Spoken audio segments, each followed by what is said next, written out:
మహాగణుడును మన రక్షకుడునైన మన ప్రభువైన యేసుక్రీస్తు వారి ప్రశస్తమైన నామంలో ప్రతి ఒక్కరికి మా హృదయపూర్వకమైన వందనాలు తెలియజేస్తూ ఉన్నాం. ఈ దినం ఈ విధంగా ప్రభువుని గణపరిచి మహిమపరచడానికి దేవాతి దేవుడు అనుగ్రహించిన కనికరాన్ని కృపను బట్టి ఆయనకి మాత్రమే మహిమ కలుగునుగాక. ప్రియులరా, దేవుని వాక్యంలో నుండి కొన్ని మాటలు మనం ధ్యానం చేసుకుందాం. పరిశుద్ధ గ్రంథంలో నుంచి కీర్తనల గ్రంథము 13వ కీర్తన 5వ శరణాన్ని చదువుకుందాం. కీర్తన గ్రంథం 13 5వ శరణం.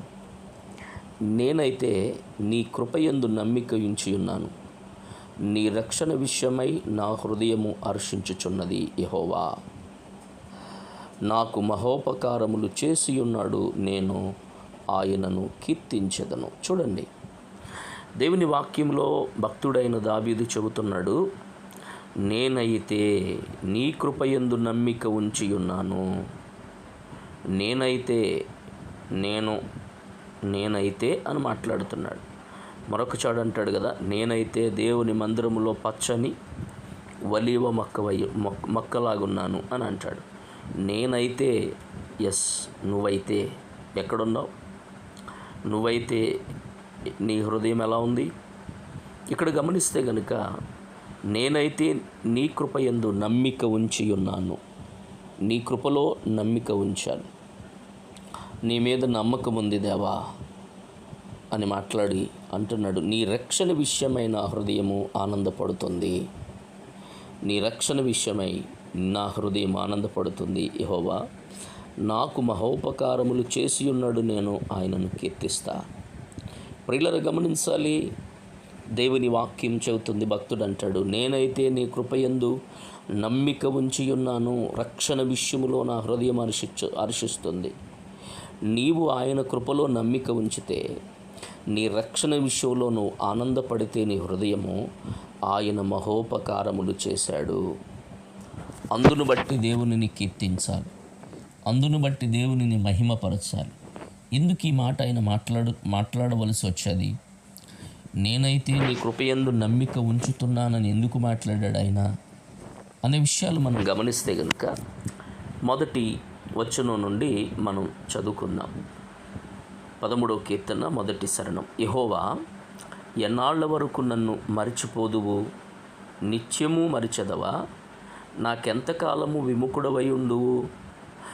ఎంతవరకు నా మనసులో నేను చింతపడుదును? ఎంతవరకు నా హృదయములో పగలంతయు దుఃఖాక్రాంతుడనయుందును? ఎంతవరకు నా శత్రువు నా మీద తన్ను హెచ్చించుకును? యెహోవా నా దేవా, నా మీద దృష్టి ఉంచి నాకుత్తరమిమ్ము.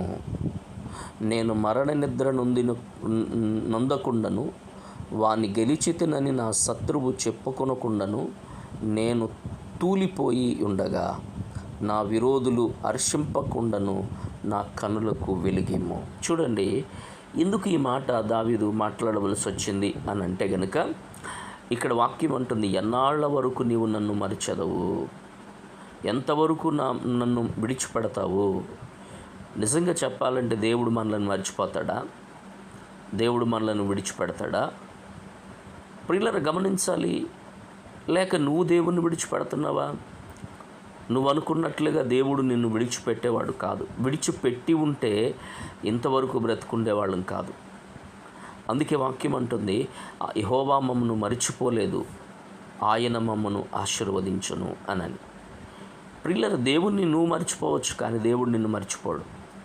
దేవుడు నువ్వు విడిచిపెట్టవచ్చు, కానీ దేవుడు నిన్ను విడిచిపెట్టడు. శ్రమ వచ్చిందనో, కష్టం వచ్చిందనో, ఇబ్బంది కలిగిందనో, ఏం చేశాడు దేవుడు నా బ్రతుకులో అనుకునో, నువ్వు దేవునిని వదిలేయచ్చు, విడిచిపెట్టేయచ్చు, కాదనుకోవచ్చు. కానీ దేవుడు మాత్రం నిన్ను విడిచిపెట్టేవాడు కాదు. ఆయన ఎన్నడూ నిన్ను వదిలిపెట్టేవాడు కాదు. ఆయన తప్పక నీ విషయంలో కార్యం చేస్తాడు. ఎంతకాలం నువ్వు విముఖుడుగా ఉంటావు? ఎంతకాలం నన్ను విడిచిపెట్టేస్తావు అని మాట్లాడుతున్నాడు ఇక్కడ. అయితే ఎంతవరకు నా మనసులో నేను చింతపడుదును? అయ్యా నా జీవితంలో ఎంతవరకు నేను బాధపడతాను? ఎంతకాలం నా జీవితంలో కూర్చుంటాను? ఎంతకాలం నా బ్రతుకులో ఈ బాధతో అనుభవిస్తాను? ఎంతవరకు నా హృదయంలో పగలంతా దుఃఖముతో ఉంటాను? పగలంతా దుఃఖముతో ఉంటాను. ఎంతవరకు నా శత్రువు నా మీద తను హెచ్చించుకుంటాడు.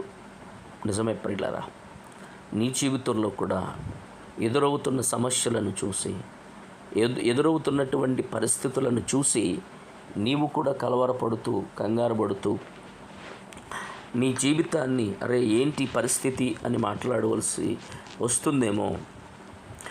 అందుకే దావీదు అంటాడు కదా,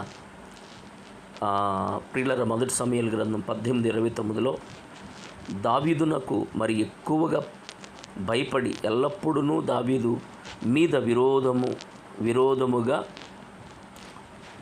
విరోధముగా ఉండెను. చూడండి, ఫిలిష్తీయుల సర్దారులు యుద్ధమునకు బయలుదేరుచు వచ్చిరి. వారు బయలుదేరినప్పుడల్లను దావీదు బహు వివేకము కలిగి ప్రవర్తించుచు రాగా సౌలు సేవకులందరికంటే అతని పేరు బహు ప్రసిద్ధికెక్కాను. అంటే దేవుని బిడ్డ అయినటువంటి దావీదుని శత్రువు తరుముతూ పగబూని ఎలాగైనా దావీదును చంపాలని ప్లాన్ చేస్తున్న పరిస్థితి. సొంత మామగారే దావీదును చంపాలనుకున్నాడు. మామగారే దావీదును ఏ విధంగానైనా దావీదును వదిలించుకోవాలనుకున్నాడు.